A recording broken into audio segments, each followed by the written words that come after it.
Инструменти за изчертаване и рисуване със свободна ръка.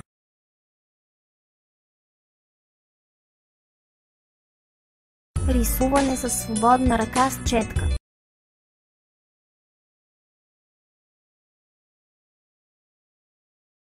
От цветовата палитра изберете цвят 1 и изберете размер на линията, с която ще рисувате. Кликнете върху бръш и изберете тип на четката, с която ще рисувате.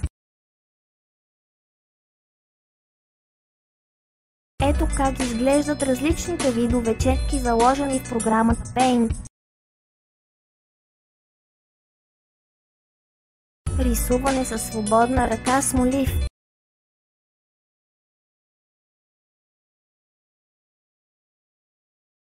Изберете цвят от цветовата палитра, изберете размер на линията за рисуване.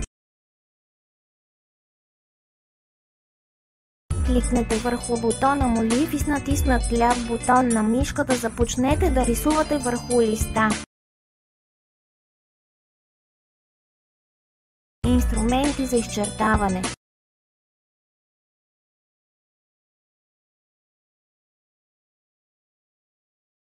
Изберете дебелината на ограждащата линия и цвят на ограждащата линия.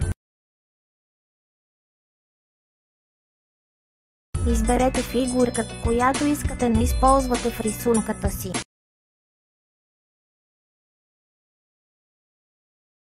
Кликнете на категорията Outline и изберете настройка на външната линия на избраната фигура. Кликнете на категорията Fill и изберете настройка на вътрешното съдържание на избраната фигура. При избор на цвят 1 червен и избор на цвят 2 син кликнете с ляв бутон на мишката на листа и чрез задържане и местене поставете желаната фигурка в изображението.